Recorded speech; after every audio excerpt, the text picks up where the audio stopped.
نحمده ونصلي على رسوله الكريم أما بعد فأعوذ بالله من الشيطان الرجيم بسم الله الرحمن الرحيم فاسألوا أهل الذكر إن كنتم لا تعلمون। সম্মানিত ভিউয়ার্স, প্রশংসা শুধুমাত্র সেই মহান রব্বুল ইজ্জত সুবহানাহু ওয়া তাআলার জন্য, যিনি আমাদেরকে আশরাফুল মাখলুকাত তথা সর্বসেরা প্রাণীগুলো তৈরি করেছেন। তাই আমরা সকালে পাঠ করি আমিন। অতঃপর আমাদেরকে সঠিক পথে পরিচালিত করার জন্য যুগে যুগে কালে কালে অসংখ্য নবী ও রসুল আল্লাহ প্রেরণ করেছেন। তাদের মধ্যে থেকে আমাদের শ্রেষ্ঠ নবী জনাব আরবি মুহাম্মদ সাল্লাল্লাহু আলাইহি সাল্লামের প্রতি অসংখ্য দুরূদ ও সালাম বর্ষিত হোক। সকালে পাঠ করি আমিন। বন্ধুগণ, আজকের এই যে এই ভিডিওর উদ্দেশ্য হচ্ছে, আজকের এই ভিডিওর লক্ষ্য বিষয়বস্তু হচ্ছে যে শাওয়াল মাস চলছে এখন, এই শাওয়াল মাসে আমাদের করণীয় কি। হাদিসে এসেছে আল্লাহ রসুল সাল্লাল্লাহু আলাইহি সাল্লাম বলেছেন যে রমজান মাসে যে সিয়াম পালন করলো অথবা শাওয়াল মাসে যে 6টি সিয়াম পালন করলো, ওই 6টি সিয়াম যারা পালন করলো তারা সারা বছরের নেকি পাবে, সব পাবে। তো এই হাদিস থেকে আমরা অবগত হলাম যে শাওয়াল মাসে 6টি রোজা রয়েছে। এই 6টি রোজা আমাদেরকে করতে হবে। এই 6টি রোজা রাখা সুন্নত।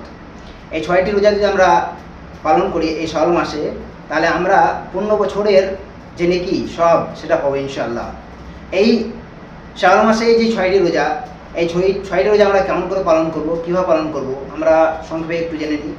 এই 6টি রোজা পালন করার জন্য আমাদেরকে প্রথমে যেটা করতে হবে সেটা হচ্ছে, রমজান মাসে যদি আমাদের কারো কোনো রোজা কাজা থাকে, বাকি থাকে, সেই বাকি বা কাজা রোজাগুলো আগে করতে হবে। তারপরে এই শাওয়াল মাসে 6টি রোজা পালন করতে হবে।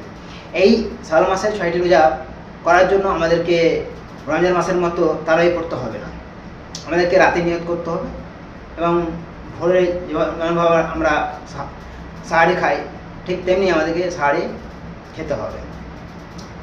আর এই যে শাওয়াল মাস, এই শাওয়াল মাসে আমরা এই 6টি রোজা তো পালন করবই, তার সাথে আমাদেরকে লক্ষ্য রাখতে হবে যে অনেকেই এই 6টি রোজা পরপরও করতে পারে। যদি কেউ বলে যে না, আমি একটি আজ করলাম, আবার দুদিন পরে আরও একটি করছি, অর্থাৎ সপ্তাহে 2টি বা 3টি যদি করে সেভাবে করা হবে। যদি মনে করে যে না পরপর করবো ইনশাআল্লাহ, পরপরও করা হবে, অসুবিধা নেই।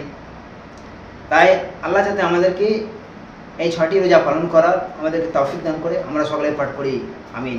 আসসালামু আলাইকুম ওয়া রাহমাতুল্লাহি ওয়া বারাকাতুহু।